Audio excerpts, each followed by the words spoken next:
Pode iniciar.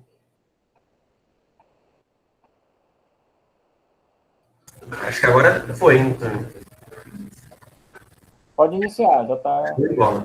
Gente, bom dia, então. Vamos começar aqui a reunião. Meu nome é Rafael Paiva, eu sou residente do segundo ano de nefrologia aqui do Hospital Universitário Cassiano Antônio Moraes, que é vinculado à Universidade Federal do Espírito Santo. A Doralice me ajudou nessa apresentação, hoje, 17 de março de 2026. E gostaria de trazer um relato de caso de um paciente do sexo masculino, de 68 anos, natural de Manhumirim, da região da zona rural de Minas Gerais, e atualmente residente em Serra, uma região metropolitana aqui do estado do Espírito Santo. É um paciente casado e que vem de como queixa principal na sua história da doença atual, uma queixa de edema de membros inferiores, de início a 6 meses, relatando uma piora progressiva. Associado ainda a uma dispneia aos esforços, com tosse seca, piora à noite e ao decúbito. Dessa queixa principal, na revisão de sistemas, identificamos também uma queixa de espumúria e hematúria macroscópica, mas sem disúria associada, e uma queixa de dor lombar de início a 1 ano, piora o movimento, melhor com o repouso, e sem queixa de flogose em articulações outras.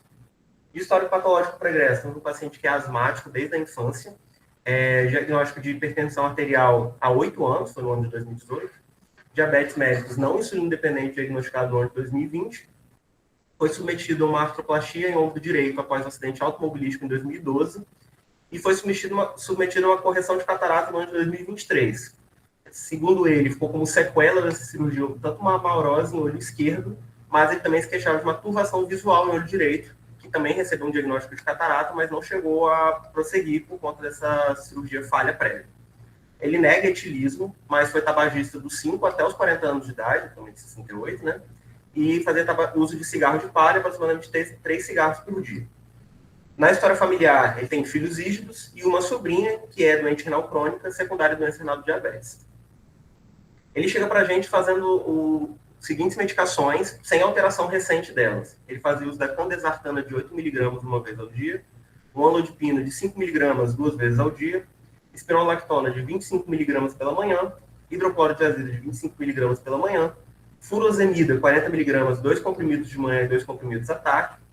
Fazia uso do salbutamol, prescrito como SOS, mas estava em uso diário, mais ou menos 6 jatos a cada 8 horas, com melhora parcial dos sintomas. Além do uso do glicopirrônico indacaterol, 1 jato por dia.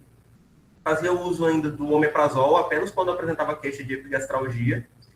Pelo diabetes, ele usava metformina de 850 mg com uso irregular, queixando-se muito de intolerância gastrointestinal, e fazia uso recorrente de anti-inflamatórios, tanto para essa dor em ombro, dessa sequela automobilística, quanto para essa dor lombar de início a 1 ano.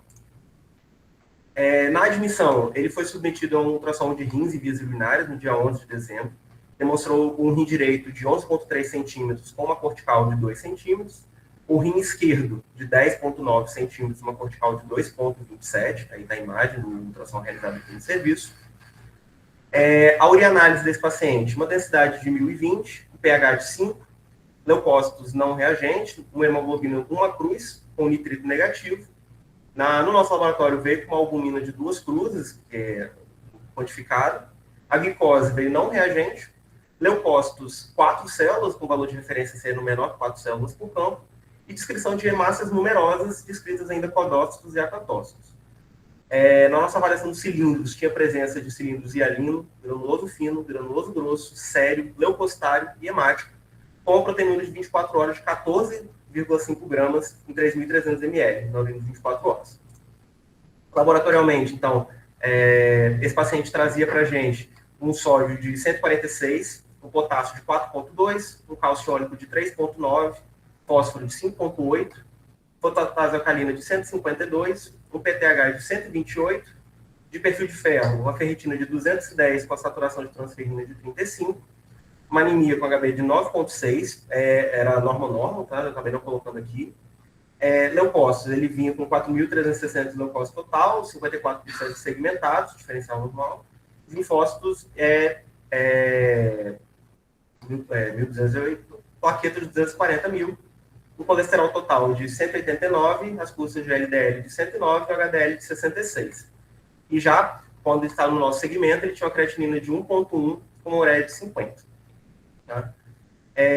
Com esses dados, então, a gente tem um paciente que veio com uma proteinúria muito importante, ele tinha uma alteração do perfil lipídico, e aí, com base nesses achados que a gente tem desses exames, a gente prosseguiu com a investigação secundária dessa proteinúria, sorologias em novembro de 2025, não reagentes, tanto para VDRL, HIV, HCV, anti-HBS, HBsAg e anti-HBC.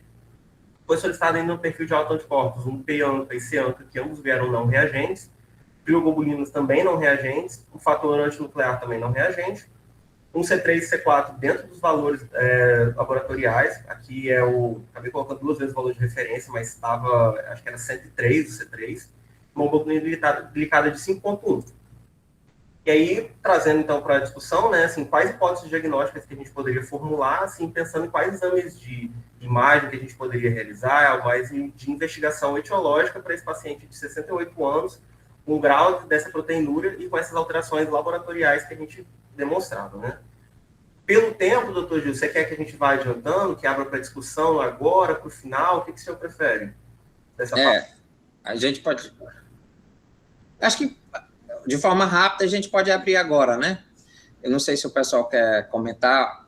A gente abre inicialmente para os serviços que tem residência aí, mas qualquer outra pessoa pode comentar. Tá? Felipe, o pessoal da HU aqui se confundiu e ainda não entrou. Felipe, Rodrigo, o pessoal aí quer comentar alguma coisa? Alguma Rafael, dúvida? Tem eletroforese, Rafael? Oi, desculpa. Eletroforese de proteína? Você vai participar da nossa investigação secundária. Foi um exame que a gente solicitou, estaria aguardando o resultado ainda. Ele perguntou aqui em relação à pressão arterial no nosso exame físico, o paciente estava normotenso. Tá? Estava ali, não apresentava hipertensão no nosso exame físico. Mostra de novo os exames de urina, Rafael. Apesar dele fazer uso de muitos antihipertensivos, doutor, aqui com a gente ele estava com a hipertensão controlada, inclusive eles foram suspensos na admissão hospitalar. Ele pediu para trazer os exames de urina. A albumina dele não tem nem albumina solta assim, não. Não, acabou que ficou na eletroforese. Ok.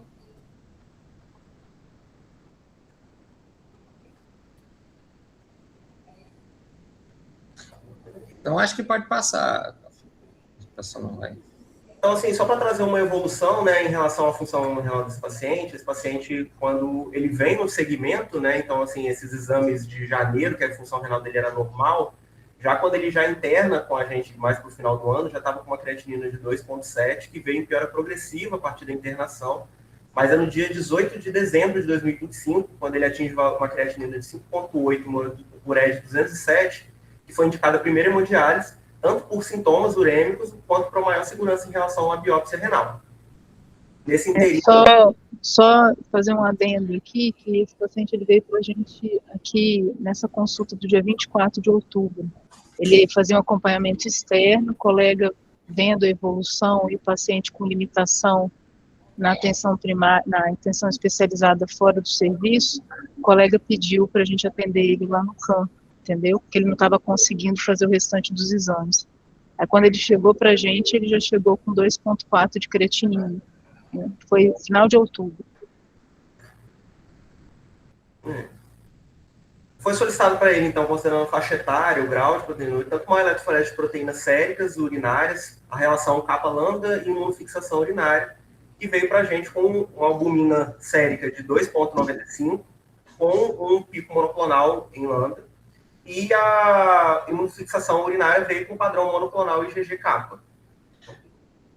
Professor Ricardo, aceita bem que o pessoal do HU... Eles já estão no...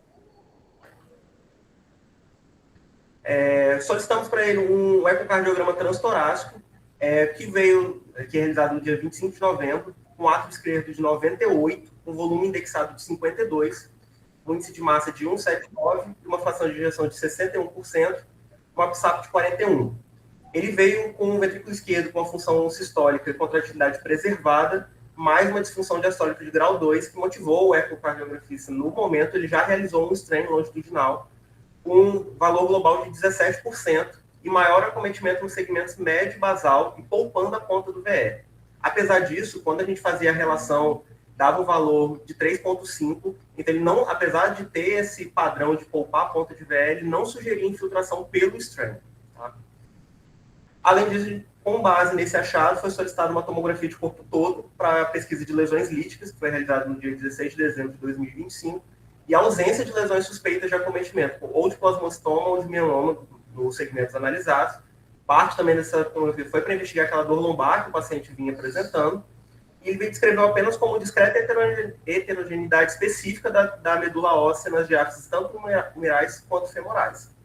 Então, da parte nossa de investigação secundária, foram esses exames que a gente conseguiu realizar aqui, e aí a gente partiu para biópsia renal. Aí eu gostaria de abrir para a discussão da parte da patologia renal, né, que vai ser muito rica nesse caso. Não sei se alguém quer colocar mais alguma coisa, colocar uma hipótese aí com esses achados de eco, Pode falar, professor. O eco dele, Rafael, ele não tinha, ele tinha hipertrofia de VE? Não entendi aqui.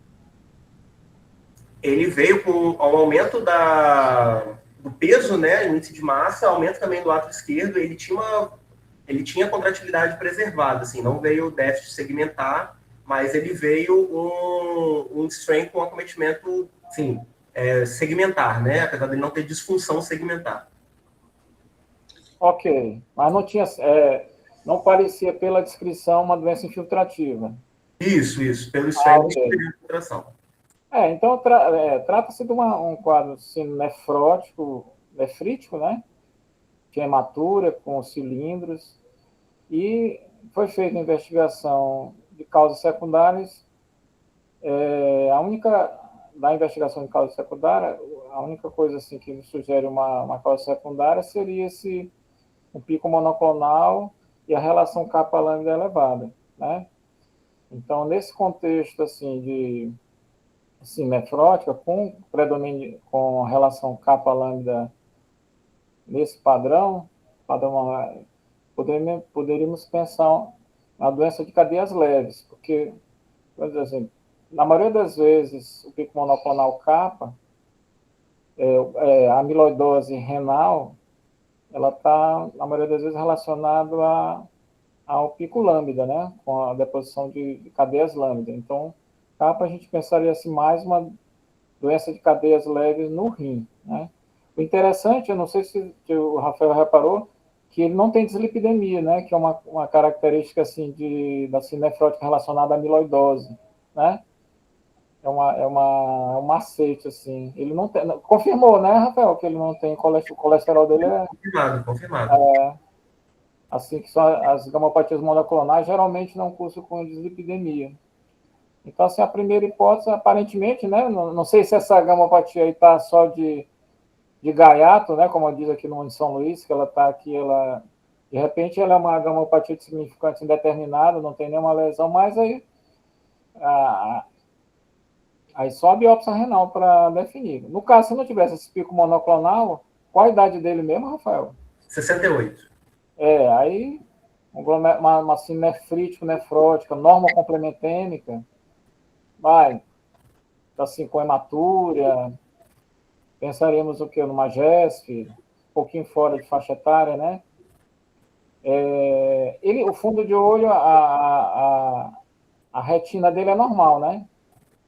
Veio normal. Eu acabei não colocando o parecer da oftalmo aqui, mas não veio sinais de retinopatia diabética, por exemplo. Retinopatia diabética, nada, né? Hipertensiva também. Ele tinha 6 anos de diabetes, não é isso? São 6 anos de diabetes. 8 anos de hipertensão, 6 anos de diabetes. E as alterações no eco podem ser explicadas pela hipertensão, né? Assim, sim. E agora, assim, diabetes tipo 2 com 6 anos, não se sabe se é 6 anos ou é mais, né? Porque essa é a dúvida. Porque quando você faz o diagnóstico de diabetes tipo 2, estima-se que tem 6 a 8 anos de hiperglicemias pós-prandiais, né? Então, outra possibilidade dele ter... Assim, não. Ele perdeu função renal em 3 meses, não foi isso? Na evolução, a gente pega que já vem essa basal de janeiro, assim, mas ele já vinha progredindo. Já em abril, ele já tinha 1,8, mas que progrediu, essa rápida piora foi nesse período aí, a partir de abril até... Em um ano ele perdeu a função renal. E ele vinha mantendo a pressão bem controlada? Vinha mantendo bem controlada. Controlada, tanto que ele é admitido, ele fazia episódios de hipotensão aqui. Inclusive, aqueles antipertensivos que ele estava fazendo uso foram suspensos na internação. Aí fala contra, assim, por exemplo, a nefropatia diabética, fase clínica, evolui tão rápido, né? O sedimento também, com cilindros granulosos, com a hematura dismórfica, fala contra a nefropatia diabética. Então, assim, no primeiro hipótese, minha aqui pelo menos, seria a doença de cadeias leves. Bom dia, professor Ricardo Gil. Eu vi esse caso e durante a apresentação eu fiquei naquela avaliação que a gente faz à beira-leito de avaliar a indicação da biópsia e contraindicar a indicação da biópsia. Então, teve alguns momentos que eu pensei que eu não biopsiaria, aí eu tive muita certeza que eu biopsiaria e depois eu questionei se eu biopsiaria de novo. Porque o que eu vi era assim: primeiro começa a história clínica do paciente de hipertensão de difícil controle, que precisa associar diversos antipertensivos para ter controle pressórico, e esse paciente é diabético. Então, nesse cenário clínico, muitas vezes a gente recebe pacientes aqui já com doença renal crônica, em estágios mais avançados, e aí a gente diz que volta o paciente sem biopsiar, porque entende que essa doença renal está atendendo ali as duas principais causas da doença renal crônica e seria suficiente para o caso clínico. Mas quando o Rafael mostra o caso, aí começam a aparecer situações que realmente fazem com que o paciente hipertenso diabético sejam biopsiados, porque a apresentação do exame de urina inicial é um exame de urina muito rico para a apresentação de um quadro de uma doença renal crônica por diabetes, por exemplo. Então, além da proteinúria, aí destaca essa questão dessa hematúria numerosa com codócise e acantose, que isso daí já chama atenção para aquele componente nefrítico que, mesmo que tenha, acho que a literatura coloca isso, mesmo que tenha nefropatia diabética, nesse caso, possivelmente é sobreposta, existe alguma outra doença sobreposta à nefropatia diabética. Aí, nesse horário, eu pensei em fazer a biópsia renal, porque está nas indicações clássicas da nefropatia diabética, quando você tem o componente nefrítico, prejuízo da função renal e etc. Só que, como é um paciente de mais idade, foi feita a eletroforese de proteínas e essa eletroforese de proteínas foi alterada. E a gente estava discutindo aqui no nosso grupo, ela foi alterada, a eletroforese, mas junto de um contexto clínico, porque o paciente tem ainda um prejuízo de função renal, ele teve lesões líticas na tomografia e, se eu não estiver enganado, ele também teve anemia. Então, assim, é um paciente que tem um exame de suspeição para mieloma múltiplo, e dos critérios clássicos da definição de mieloma múltiplo, ele preenche pelo menos 3 critérios clássicos para daquele chamado CREB, né? Para MM. Então, assim, a gente ficou aqui, muitas vezes fiquei pensando, é biópsia de rim ou é biópsia de medula que esse paciente precisa? Mas eu acho interessante, ainda prosseguir na biópsia renal, que é como o professor Ricardo colocou, como ele tem uma suspeita forte de mieloma múltiplo, possivelmente a biópsia renal, a principal hipótese que a gente pensaria nesse cenário seria o famoso nefropatia de cilindros ou rindomieloma, porque é o que é a lesão mais esperada na progressão da doença renal do mieloma, pode ter esse parâmetro de apresentação mais agudo, mas mesmo assim ainda me incomoda essa questão daquela hematúria mais uma vez. E aí a gente fica com aquela lembrança, apesar do caso ter mostrado complementos normais, ausência de anemia, de plaquetopenia, que levava a gente a pensar nas lesões vasculares. O complemento é normal para a gente não pensar no padrão mais membrano proliferativo de acometimento e a crio é negativa. Mas eu lembro que essa questão, aonde a paraproteinemia vai precipitar é onde ela pode abrir o quadro glomerular. Então, por exemplo, se eu imaginar que a paraproteína está se depositando na região subendotelial, ela pode abrir um quadro de membrana proliferativa relacionada à paraproteinemia. E se por acaso ela se depositou nos vasos, ela pode abrir uma microangiopatia trombótica relacionada à paraproteinemia. E isso daí me justificaria essa hematúria. Para ter um entendimento melhor do caso e descartar a possibilidade de uma glomerulonefrite crescente, que aí eu indicaria novamente a biópsia renal. E tirando um pouco da parte clássica, eu colocaria essa questão do envolvimento do mieloma múltiplo, das paraproteinemias com os outros compartimentos renais, que não a amiloidose e nefropatia do cilindro, mas abrindo aí a possibilidade dos crescentes também. Caso legal. Muito bom. Rodrigo, alguém mais quer comentar alguma coisa? Eu só queria chamar uma atenção, assim, na verdade, ele não tinha lesão lítica na coluna, tá? Só para fortalecer essa parte. Certo, eu me confundi na leitura. Cálcio também normal, né, Rafael? Isso. Uhum. Cálcio normal. Acho que a gente pode ir passando para a apresentação morfológica. Acho que tem que sair aí, Rafael.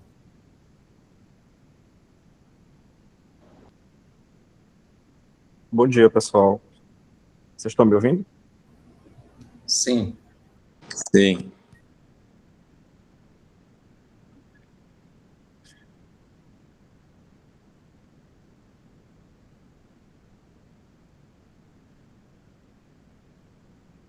Só um minuto.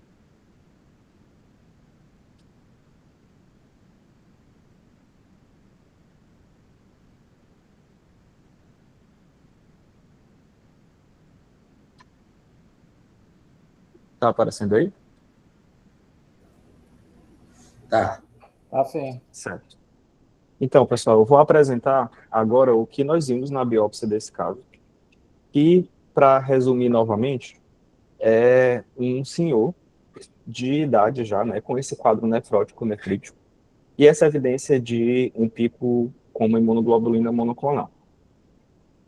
Então, nesse caso, a gente pensa na possibilidade de uma gamopatia monoclonal com significado renal, ou alguma das outras possibilidades dessas doenças monoclonais, como o mieloma ou um linfoma mesmo, né?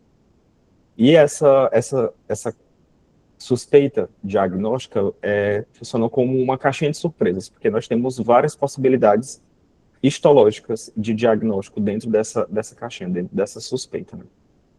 Então, macroscopicamente, o que a gente tinha eram amostras para microscopia óptica ou de luz comum e microscopia de imunofluorescência. As duas amostras representativas, a da microscopia óptica tinha 17 glomérulos e a de imunofluorescência 6 glomérulos. Aqui eu vou mostrar umas imagens no menor aumento do que a gente viu na imagem da microscopia óptica, e aqui é uma coloração de maçom, né? Desse aumento, eu vou passar meio que numa panorâmica. A gente consegue ver que já tem algumas áreas de Fiat, algumas áreas de fibrose intersticial e atrofia tubular, entremeadas por algumas áreas com glomérulos aqui, que desse aumento, dessa distância, a gente já vê que tem algumas alterações. Só que a Fiat, a fibrose intersticial e a atrofia tubular, está bem evidente aqui nessas imagens que nós temos. Nesse outro corte, nessa outra área do corte, a gente consegue ver glomérulos globalmente esclerosados. Aqui nós temos 1, 2, 3, 4, 5, 6 glomérulos globalmente esclerosados.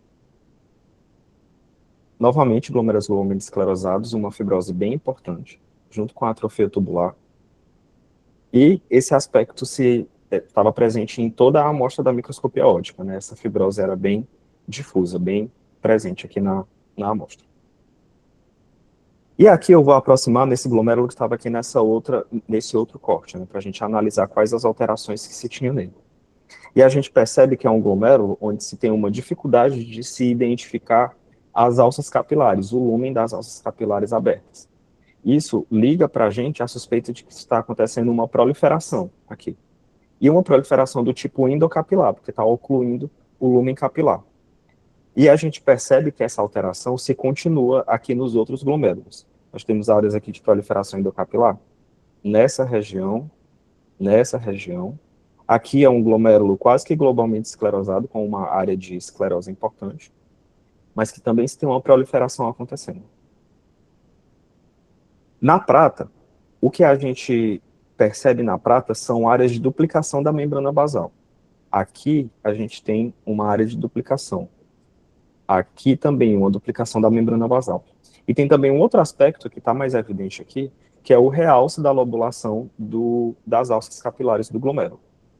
Aqui a duplicação da membrana basal está mais evidente desse glomérulo. Aqui nessa região. E aqui se repete essa alteração da duplicação da membrana basal glomerular. Coloquei algumas imagens representativas da hematoxilina e eosina, apesar de que as alterações que nós tínhamos já estavam visíveis nas outras colorações também, né? Aqui a gente vê um glomérulo globalmente esclerosado, glomérulos com proliferação endocapilar também.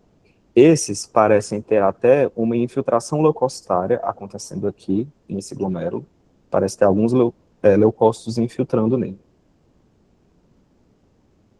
E novamente aqui na prata. E aí, a partir disso, a gente passa para a IF, né? Como eu falei, em casos de gamopatia monoclonal, a gente fica muito ávido a identificar um anticorpo monoclonal que possa estar relacionado àquilo. A gente imagina que o anticorpo monoclonal vai ser identificado pela IF. Então, a resposta muitas vezes está na imunofluorescência, né? Aqui na microscopia óptica, o que a gente tem até agora é um padrão membrano proliferativo. A gente tem esse realce da lobulação com duplicação da membrana basal e proliferação endocapilar. Quando a gente vai para a IF desse caso, o que a gente identificou foi esse padrão no C3, que é uma deposição forte, localizada no mesanjo, mas também com extensão à alça capilar, graduada aqui como 3 cruzes. Então a gente vê uma participação do complemento bem importante na heterogenia dessa doença, do que está acontecendo nessa glomerulonefrite membrana proliferativa. E quando a gente vai analisar as outras imunoglobulinas, elas estavam todas negativas. Então a gente tem uma predominância de C3. IgA negativo, IgG negativo. No IgM a gente conseguiu surpreender algumas áreas de positividade, mas que não acompanham a positividade do C3. Então essa área de positividade do C3, do IgM que está aqui, ela é melhor interpretada como um aprisionamento, como uma deposição segmentada do IgM em áreas de esclerose que acontecem no glomérulo. Aqui é outro glomérulo que estava com uma positividade com o IgM, também nessa área, num aspecto de aprisionamento, num aspecto segmentado. Nas cadeias leves, que carrega a resposta da gamopatia monoclonal, que a gente espera muitas vezes, a gente vê uma negatividade para o kappa, e no lambda, uma positividade esparsa também, só que seguindo essa morfologia de aprisionamento, essa morfologia segmentar. Então, essa positividade para o lambda parece estar mais relacionada a esse aprisionamento de imunocomplexos, como aconteceu com o IgM também, parece estar mais relacionada a isso do que a um processo de etiologia dessa doença que está acontecendo. Então, a nossa conclusão foi que esse quadro era uma glomerulonefrite membrano proliferativo, que foi a conclusão que nós chegamos pela morfologia da microscopia óptica, né, com deposição de C3. Associado a isso, a gente tem um background de um rim já com uma cronicidade importante, né, 7 dos 17 glomérulos globalmente esclerosados, uma Fiat acentuada de 50% e uma NTA leve. Na nota a gente discutiu um pouco desse diagnóstico e as possibilidades diagnósticas. E é o que eu vou discutir agora. Então, para fazer essa discussão, eu peguei materiais sobre gamopatia monoclonal e sobre glomerulonefrites membrano proliferativas associadas ao complemento, que aqui a gente tem as de imunocomplexo e as associadas ao C3, né? E aí, primeiro, eu vou falar da glomerulonefrite membrano proliferativa. Essa nomenclatura, ela quer dizer um padrão de reação glomerular que pode ser mediado por deposição de imunocomplexos, então você teria imunoglobulinas e fatores do complemento, ou fatores do complemento isolado. E essa é uma categoria diagnóstica que envolve várias doenças diferentes. Você tem etiologias variáveis para esse padrão de reação glomerular. Quando nós agrupamos essas doenças, nós vemos que são doenças que podem ter um prognóstico reservado. Cerca de 40% desses casos, independente da etiologia, progridem para a doença renal crônica em 10 anos. E se tem um esforço, uma tentativa muito grande de se classificar melhor essa glomerulonefrite membrano proliferativa, para que a gente possa apontar qual é a etiologia que está acontecendo em cada caso, né? Eu trouxe aqui um resumo da classificação, que eu vou mostrar em imagens, e aí a gente pode classificar essa membrana proliferativa de acordo com onde o depósito imune está no glomérulo, e aqui é uma classificação ultraestrutural, a gente precisa da eletrônica, e a gente pode classificar ela também tipificando qual é o tipo do depósito imune que está envolvido. Então, para isso, a gente precisa de uma técnica que vai identificar se lá tem fator do complemento, qual é o fator do complemento, se tem imunoglobulina e qual é a imunoglobulina. Então, recapitulando como é a morfologia do glomérulo normal, que aqui é o nosso valor de referência para a gente analisar esse exame, né? Aqui tem um glomérulo muito bonitinho, com suas alças capilares pérreas, sem hipercelularidade. Aqui está dando para ver o eixo vascular preservado também. Enquanto que numa glomerulonefrite membrana proliferativa, essas são as alterações que a gente tem. Uma hipercelularidade mesangial e endocapilar, com uma acentuação da lobulação glomerular. Aqui essa acentuação está bem visível porque os lóbulos estão muito bem separados, os lóbulos do glomérulo, né? Esse aqui são imagens de outro caso, não é do caso que a gente está apresentando. Outra alteração que a gente pode ter nesses casos de membrana proliferativa é o aparecimento de crescentes. Aqui também é uma imagem de outro caso, apesar de que no nosso caso tinha esboços de crescentes, mas esse aqui está mais representativo de uma crescente mesmo. E essa outra imagem mostra com mais clareza uma hipercelularidade endocapilar. A gente vê que esse lóbulo está totalmente preenchido, o lumen capilar não está visível, não está perto, porque está preenchido por células. Essas células podem ser célula endotelial, mesangial, leucócito. Então, esse é o quadro geral de uma glomerulonefrite membrana proliferativa. É esse padrão de proliferação com duplicação da membrana basal glomerular. Isso dá esse diagnóstico morfológico desse grande grupo de doenças. Além dessas características centrais, a gente tem outras características associadas que podem ajudar a dizer qual é a etiologia, como a infiltração leucocitária, a presença de crescentes. Isso tudo vai auxiliar no pensamento diagnóstico. E aqui na prata, um caso muito bem ilustrativo da duplicação da membrana basal glomerular, que é o que define o membrano, do membrano proliferativo, né? Todas essas áreas aqui, onde se tem um anel, são áreas de duplicação da membrana basal glomerular. Novamente. Então, a gente define morfologicamente que é uma membrana proliferativa, né? A partir disso, a gente vai tentar subclassificar ela, para tentar ter algum auxílio no segmento desse caso.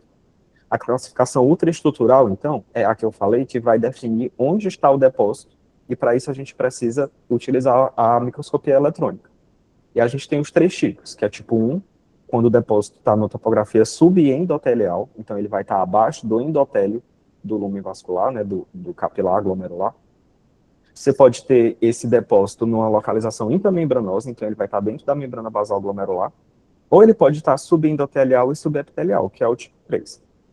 Aqui tem uma imagem ilustrativa que ela ilustra muito bem essa localização dos depósitos. Do lado de cá, da esquerda, nós temos um glomérulo normal, onde aqui de cinza está a membrana basal glomerular.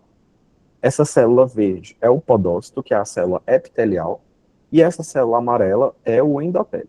Então, tudo que for subepitelial vai estar associado ao podócito, a esse lado de fora do capilar glomerular, e tudo que for subendotelial vai estar embaixo do endotélio, então vai estar do lado de dentro da alça, né? De vermelho aqui a gente tem uma célula mesangial. Do outro lado, nós temos uma alça glomerular afetada pela doença. E aqui tem um elemento novo, tem uma cor nova, que é esse preto. Isso representa o depósito, que na microscopia eletrônica é eletrodenso, né? Então, nessa região aqui, nós teríamos um depósito subepitelial, que está abaixo do epitélio. Aqui nós teríamos um depósito subendotelial, porque está abaixo do endotélio. Assim a gente faz a classificação ultraestrutural. E a última classificação é pela IF, que hoje em dia é a que tem potencial para melhor ajudar no segmento desses casos.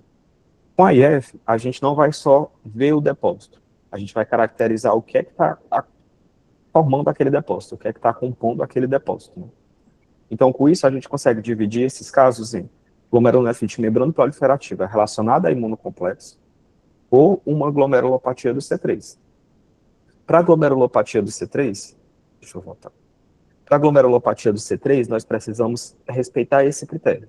Nós precisamos ter o C3 como depósito predominante numa intensidade maior do que 2 níveis de diferença de qualquer outra deposição que esteja acontecendo lá nesse caso. E depois a gente classifica entre glomerulonefrite do C3 e doença de depósitos densos. E aí é importante ver que esses níveis de diferença seguem esse esquema aqui de graduação, que é a intensidade da IF. Né? Então, nós vamos graduar em 5 níveis no total. É o 0, o traços, 1, 2 e 3 cruzes. Então, você precisa ter um C3 de, no mínimo, 2 cruzes, para que você tenha uma glomerulopatia do C3. Porque se ele for 2 cruzes, as outras imunoglobulinas vão poder ser 0, e ainda vai estar dentro do critério. Se você tiver outra imunoglobulina, ou alguma imunoglobulina, né, ou outro fator do complemento, como C1q, numa positividade mais próxima do que 2 níveis de intensidade, mais próximo do C3, aí você estaria de frente para um quadro que é uma glomerulonefrite membrana proliferativa associada a imunocomplexos. O nosso caso preenche critério, então, para uma glomerulopatia do C3, para essa presença de C3 predominante. E aí, aqui é um resumo dessa classificação da membrana proliferativa. Né? A gente tem a definição morfológica, que é uma membrana proliferativa. Você pode classificar quanto à posição do imunocomplexo, que aqui a gente tem o tipo 1, 2 e 3, e quanto à imunofluorescência, que aí você teria a presença de C3 acompanhado ou não de imunoglobulinas. Isso tudo auxilia na busca pela etiologia da doença, né? Então, aqui nós temos um quadro que resume um pouco das etiologias possíveis. Quando se tem deposição de imunoglobulinas e complemento, que é a relacionada a imunocomplexos, nós temos essas possibilidades diagnósticas, dentre outras. Né? Você pode ter doenças autoimunes relacionadas a infecções, a crioglobulinemia. Quando você tem deposição de C3 sozinho, você vai pensar numa glomerulopatia de C3. E tem também os casos em que não se tem deposição de imunoglobulinas ou fatores do complemento, que são os casos falso-imune. Né? E agora eu vou falar um pouco da fisiopatologia do C3, da glomerulopatia do C3, para a gente entender como é que isso casa com o quadro clínico do que a gente está vendo. A glomerulopatia do C3 ela é baseada em uma desordem do sistema complemento. Sistema complemento que é aquele mecanismo de imunidade inata, né, ativado por 3 vias diferentes. E que dentro desse sistema nós temos uma cascata de fatores regulatórios também, que eu vou controlar essa cascata inflamatória para não deixar que ela se exacerbe. Os casos de glomerulopatia do C3 vão acontecer quando, por algum motivo, essa cascata do complemento, o sistema complemento está hiperativado. Essa hiperativação você pode ter por uma anormalidade em genes reguladores. Então, esses fatores regulatórios não estariam acontecendo, não estariam funcionando da forma como deveriam. Ou você pode ter também autoanticorpos direcionados a esses fatores reguladores, como é o caso dos anticorpos antinefrina. Né? Aqui tem uma esquematização dos fatores do complemento que mostra alguns componentes de interesse nosso. Nós temos aqui o C3, né, que participa da via alternativa do complemento. Aqui, alguns fatores que são inibitórios, que controlam essa conversão, que controlam o segmento dessa cascata, a ativação dessa cascata, né, que é o fator I e o fator H. Então, se você tiver uma inativação do fator H, por exemplo, a conversão do C3 vai acontecer sem regulação. Então, essa via de ativação do complemento vai estar hiperativa. E aqui nessa imagem a gente tem também um componente do arsenal terapêutico, né, que é o eculizumab, que é um inibidor da via do complemento. Outra imagem mostrando essa cascata de ativação do complemento, e aqui essa imagem ilustra bem o que a gente usa para avaliar as outras vias do complemento, né, o que não é a via alternativa, que é o C1q e o C4d, que a gente usa também na patologia renal com alguma frequência. E a glomerulopatia monoclonal de significado renal? Como é que ela entra nessa história? Essa categoria diagnóstica, ela requer que você não tenha evidência de mieloma múltiplo. Não se pode ter um diagnóstico de mieloma múltiplo, porque aí vai ser um mieloma com acometimento renal, né? Ou de um linfoma. Para isso, muitas vezes você precisa de uma biópsia de medula óssea para afirmar que não se tem um mieloma múltiplo acontecendo. E qual que é a definição da glomerulopatia monoclonal? Você tem uma população de um clone de plasmócito, então é uma população clonal de plasmócito que, por ser clone, produz apenas um tipo de imunoglobulina. E é um tipo de imunoglobulina direcionado a um antígeno específico. O tipo que eu estou falando não é um tipo de IgA, não. É a mesma IgA. direcionado a um antígeno específico com a mesma cadeia leve. Então, isso é que é a gamopatia monoclonal. Para se identificar essa gamopatia monoclonal, você precisa ver evidências de clonalidade, então. E uma dessas evidências de clonalidade é a restrição de cadeia. Porque se esse plasmócito está produzindo o mesmo anticorpo, ele vai produzir todos os anticorpos com a mesma cadeia leve. Então, vão ser todos lambda ou todos kappa. Então, quando você faz a eletroforese de proteína que identifica um pico de uma cadeia leve, isso pode significar que tem uma superprodução de uma imunoglobulina monoclonal, de uma imunoglobulina igual. E esse anticorpo monoclonal, ele pode ter uma capacidade nefrotóxica. Isso que levaria a gamopatia monoclonal de significado renal, que é alguma repercussão renal.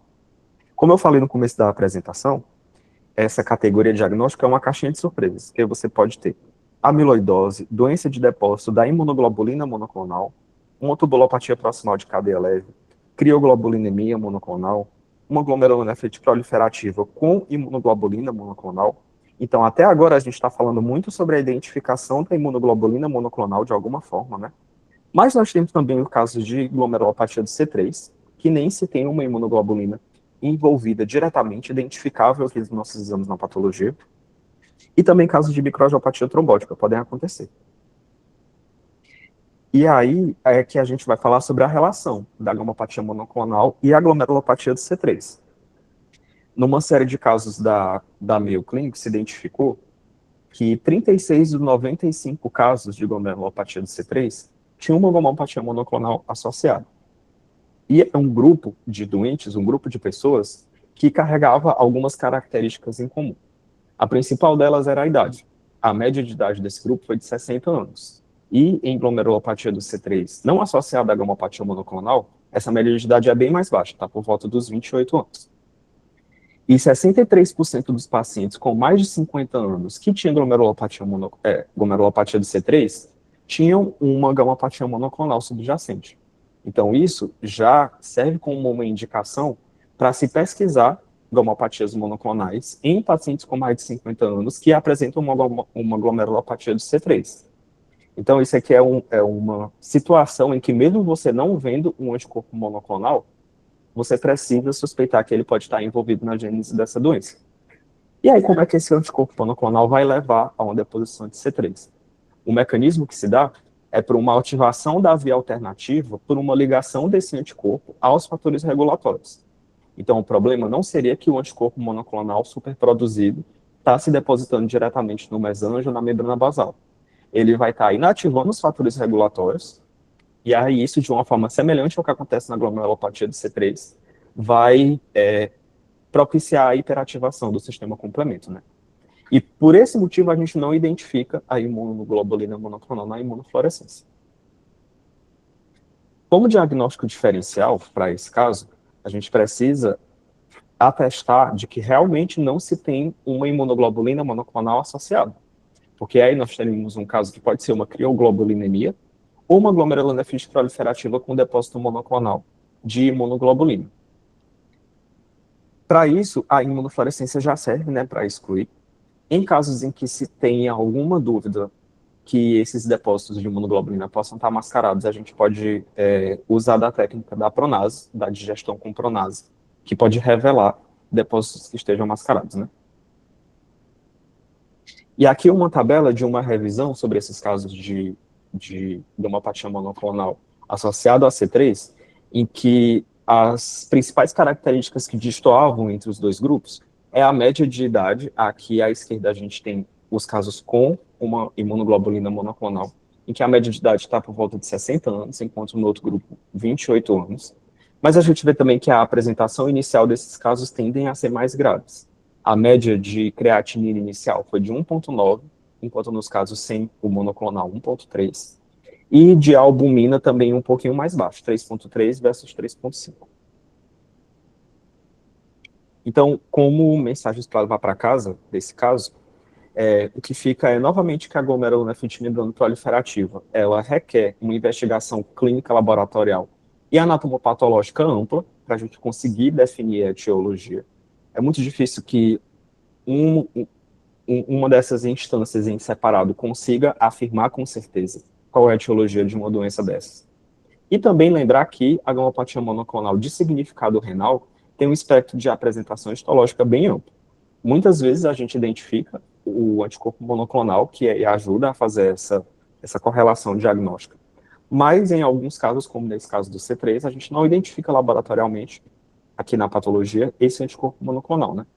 E para isso a gente precisa de várias técnicas utilizadas aqui no laboratório, como a microscopia óptica, que já é de rotina, a imunofluorescência, a eletrônica, mas também um vermelho Congo, como se tem uma suspeita de amiloidose, uma imunohistoquímica que pode ajudar a caracterizar esse estado inflamatório para pesquisar uma crioglobulinemia, por exemplo.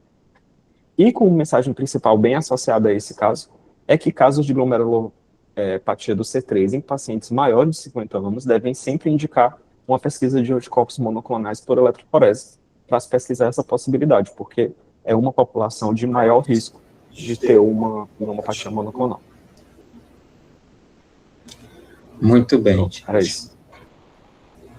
Obrigado, Pedro. Muito bom. Também a gente fez a imunofluorescência com digestão do pronase, que mostrou o resultado negativo.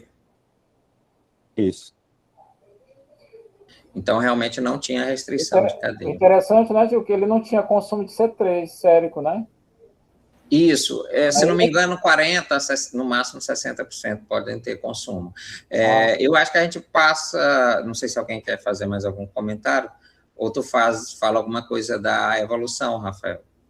Eu tenho uma outra parte para falar da evolução do caso, mas se alguém quiser mencionar, falar algum comentário, alguma coisa, vou abrir aqui.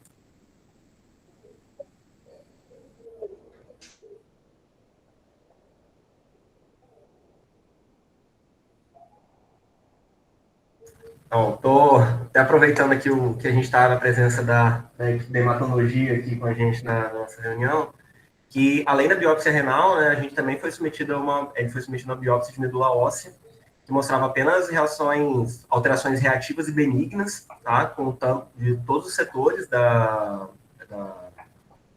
compartimentos, né?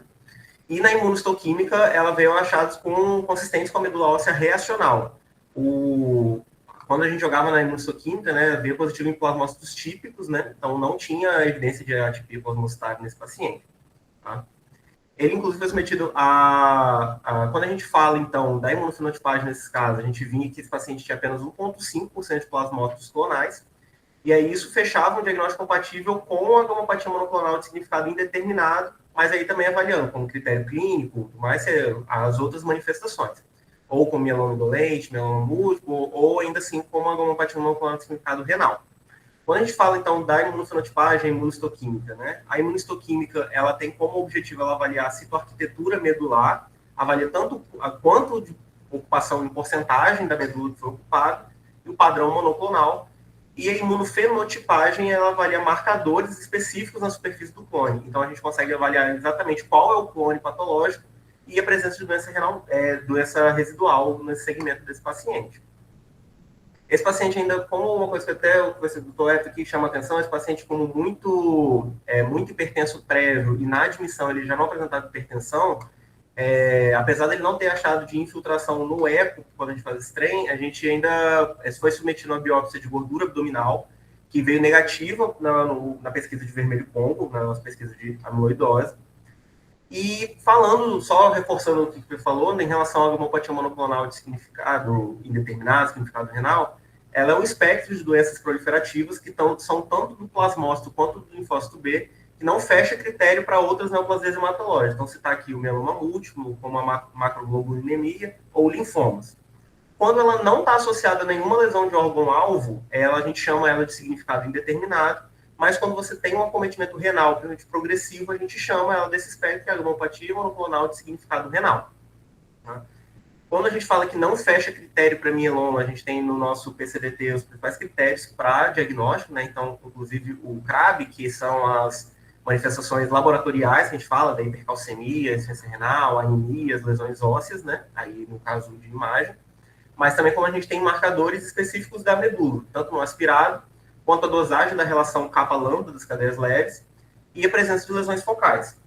O nosso paciente específico, quando a gente vai falar, então, dessa pesquisa, né, a gente tem que pensar, então, o que a gente pode achar no rim. E aí é um grande arsenal de resultados que a gente pode ter.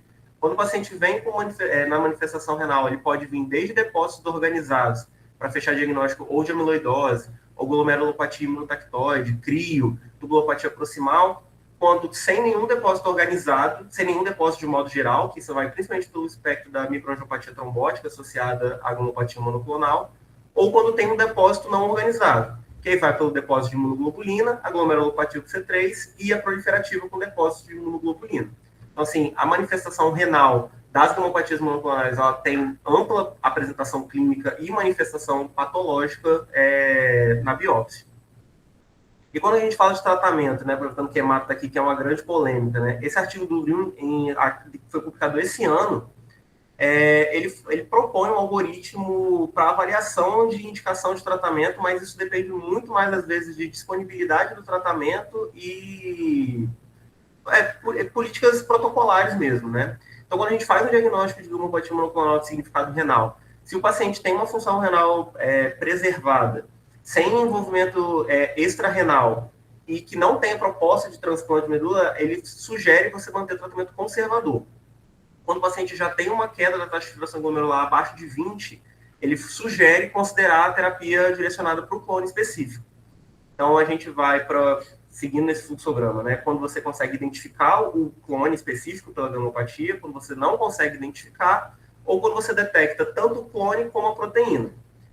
Nisso, a gente passa para essa outra etapa do fluxograma, que a gente pode avaliar até, inclusive, um tratamento conservador com antiproteinúrico. Então, por exemplo, inibir o sistema renina-angiotensina-aldosterona, que é o que a gente tem maior evidência, por enquanto. A gente não tem tantos dados sobre o uso de SGLT2 nessas populações. E quando o paciente ele tem uma piora progressiva com uma proteinúria urinária acima de 1 grama, você considerar terapias específicas para o clone. Então, nesse caso do nosso paciente, foi optado pelo tratamento, eu vou chegar nesse ponto. E quando a gente fala sobre por que esse paciente tem que ser avaliado em relação ao transplante, porque é um paciente que tem alto risco de recorrência. E isso depende de qual manifestação do espectro o paciente está. Os pacientes com tubulopatia proximal, eles têm uma chance de recorrer no pós-transplante de vai até 2 meses, e pacientes com amiloidose, a recorrência é mais tardia, pode chegar até 49 meses de sobrevida sem recorrência. O diagnóstico final desse paciente foi de uma glomerulonefrite de membrana proliferativa com depósito de C3, que não fechava o critério para mieloma, ficando com uma glomerulopatia monoclonal de significado renal. Só trazendo o nosso paciente, ele não tinha nenhum plasmócito no clonal na medula, tipo assim, era menos do que 10%, né? A relação capa-lambda era de 5,8 e não tinha nenhuma lesão focal, apesar do paciente ter sido submetido à tomografia e não à ressonância. Apesar disso tudo, considerando o grau de acometimento, o paciente que necessitou entrar em diálise, foi optado pelo início de bortezomib, ciclofosfamida e dexametasona em fevereiro desse ano, e o paciente está agora em segmento. A gente ainda não tem dados sobre a regressão da disfunção renal já estabelecida, mas esse paciente é um possível candidato a transplante, sim, considerando idade e tudo mais, em relação foi optado pelo benefício do tratamento. Tá? Alguém falando das referências utilizadas, e agora eu gostaria de abrir para a discussão mesmo, se alguém tem alguma experiência a mais com esse tipo de paciente, ou que já viu, ou a resposta mesmo ao tratamento. Né? Eu queria comentar só um detalhe da investigação. É que a biópsia de medula óssea e a imunohistoquímica não detectou um aumento de plasmócitos, nenhuma clonalidade de plasmócitos, né? Só que a eletroforese de proteínas mostrou uma população bem pequena de plasmócitos, né? 1,5% de plasmócitos, só que clonais. Então, com esse exame com a eletroforese com a imunofenotipagem, se conseguiu identificar a população de plasmócito clonal que está dando esse problema, que está produzindo essa imunoglobulina, né? Ele só está numa quantidade que não é ainda critério suficiente ainda para mieloma. Mas ele está identificado aí. E aí isso acontece porque a imunofenotipagem tem uma sensibilidade bem maior para se conseguir identificar essas populações clonais numa quantidade menor, né? Porque, como tu disse, na imunofenotipagem vai ser analisado célula por célula. E aí, no final, isso vai ser colocado num gráfico onde a pessoa consegue identificar se tem alguma população com restrição de cadeia. Muitas vezes aqui a gente faz o CD56, mesmo abaixo de 10% na biópsia da medula. Essa semana eu peguei um caso assim mesmo, mas tinha CD56 aberrante, né? Expressão difusa, isso também favorece alguma coisa monoclonal aí, que eu vi que não foi feita, não sei se não é rotina. Pode falar, Alice. Não, é só para explicar um pouquinho por que a gente decidiu junto com o NAC tratar esse paciente, né? Vocês podem achar que a evolução foi crônica, assim, né? Mas, na verdade, ele teve uma agudização muito importante, uma piora muito abrupta da função renal, uma perda de função renal mais importante, e pensando que ele tem 10 glomérulos ainda viáveis, que a gente pode, talvez, 10 não, acho que 10 de 17, né? 7 são esclerosados. Apesar da Fiat, a gente teve uma experiência positiva com uma paciente em 2024, uma membrana proliferativa por crioglobulina, que foi até o Gil que alertou a gente para fazer. Ela tinha 2 imunofixações séricas urinárias negativas. Aí, no terceiro momento, a gente estava pulsando com o solumedrol e ciclofosfamida, isso com 3 meses, né, que a gente viu o resultado da biópsia, conseguiu de novo a outra imunofixação, na terceira veio positividade. A hemato biopsiou medula, depois de mais ou menos uns 4 meses que a gente estava fazendo ciclofosfamida com corticoide, e ela estava recuperando parcialmente, chegou a ficar com 4 de creatinina, e a biópsia confirmou plasmocitose nessa paciente. Douglas começou a tratar com bortezomib, isso no 5º mês de tratamento, passou para o fibroid. Essa paciente hoje está livre de diálise com 1,3 de creatinina, veio a semana passada. E ela tinha uma Fiat importante também, se não me engano, de 40%, 50%. Então, para esse paciente, a gente optou por tentar fazer o tratamento, porque ele está livre de manifestação hematológica, e foi uma decisão conjunta, assim, da gente tentar viabilizar esse tratamento, começou agora em fevereiro, e avaliar nos próximos 3 meses como ele vai ter a creatinina, se a creatinina vai começar a regredir, vai começar a apresentar melhora, porque ele tem um débito urinário muito bom, apesar da diálise, ele ficou anímico, né? Então, isso também foi um outro fator positivo para a gente pensar em tratá-lo, mesmo que por um tempo, assim, limitado, observar como que vai ser essa questão da recuperação. A não ser se o Demar quer falar alguma coisa. 60 anos, né? E 68. 68, sim. E ele tem um pouco de NTA, né, Alice? Nas imagens ali, a gente vê que tinha NTA, então, de repente, dá uma... Tinha bastante NTA, assim, padrão mais para regenerativo, né? De qualquer forma, pensando... ele já está, assim, 68 anos, mas pensando aí em transplante, né, para eliminar esse clone, né?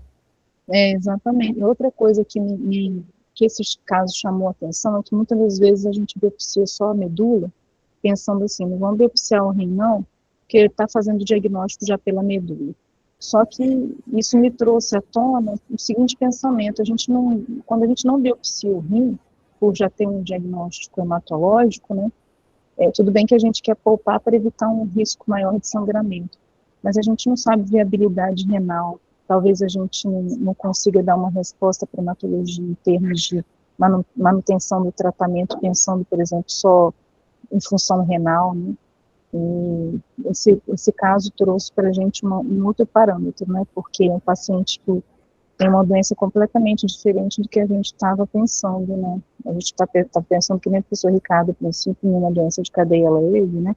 No início, a gente só ia no idoso. Depois, quando a gente foi investigando, pensando em cadeia leve. Aí foi um susto vir uma glomerulopatia por C3, assim, que a gente não imaginava, pelo grau de proteinúria, principalmente, né? E o quadro clínico, assim, dessa perda de função renal, assim, que estava vindo cronicamente, mas teve uma agudização mais significante, assim, lá para dezembro, né? E uma mensagem aí que ficou bem legal do caso é que a glomerulopatia C3 é a doença de jovens, né? Principalmente as relacionadas a mutações e tudo. Então, todo caso que vier C3 exclusivo, como veio, né, no paciente idoso, essa acho que foi a principal mensagem do caso, né? Você, se não investigou, vai atrás, né, de um clone aí. Tá regulando a via alternativa do complemento, né? E eu acho que o que foi desafiador, professor Ricardo, essa questão da gente não conseguir fechar o diagnóstico nos exames iniciais, e o Hemato insistir em fazer imunofeno, né, bancando a questão do diagnóstico mesmo, né. Aí não sei se eles querem falar alguma coisa, Rafael, que eles estão aí na sala com vocês. Só mencionar a mesma questão de que mesmo que a hemigans, que é a hemoplasia monoclonal, significado determinado, é uma coisa razoavelmente comum assim, no hemato, e que não é, e que a biópsia renal ela é importante quando esse paciente evolui com disfunção renal, porque existem várias outras coisas que podem causar uma perda renal progressiva, e não é porque tem hemoplasia monoclonal e disfunção renal que é significado renal, só 40% a gente já fecha critério para isso. Porque, na verdade, a maioria dos pacientes com hemigans não vão evoluir para disfunção renal sem transformar para mieloma antes.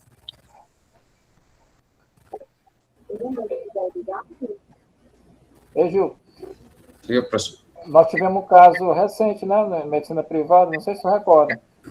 Ele tinha um paciente, um idoso, internou com síndrome nefrótica. Tinha uma história de expulsão anti-inflamatória e tudo. E ele tinha um pico monoclonal, tinha uma relação capa-lambda alterada, não muito intensa, mas sem CRAB, né? E aí a biópsia dele, o GESP. Quer dizer, então a gente, né? Aí é o contrário, né? Ele tinha Isso. tudo para pensar, e a biópsia, na verdade, não era de significado renal, pelo menos ele não tinha C3, não tinha lambda, nada, era uma GESP. Era uma GESP. É o contrário aí do caso, né? Até o hematologista ele colocou... Ele não tinha CRAB, não tinha rim, não tinha nada. Isso. Tinha síndrome nefrótica, só que tinha um pico monoclonal bem... Aí fomos ver eco normal, não tinha alteração no ecocardiograma sugestivo de doença infiltrativa do coração. E a biópsia GESP com IgM e aprisionamento, né? Exato, bem típica. Então, o leitinho das crianças continua garantido, né? Até o Hemato falou aí da importância da biópsia renal. Eu não sei se alguém quer falar mais alguma coisa. Felipe, alguém? Acho que esse caso muito ilustrativo. Muito bom. Muito bom. Já estamos com 12h35, né? Vamos... Isso. A próxima semana, outro caso do Espírito Santo. A gente vai conversando aí pelo grupo, gente. Obrigado por aqueles que tiveram paciência. Bom almoço a todos. Obrigado, Rafael, Pedro. Valeu. Todo mundo. Obrigado, pessoal. Bom dia.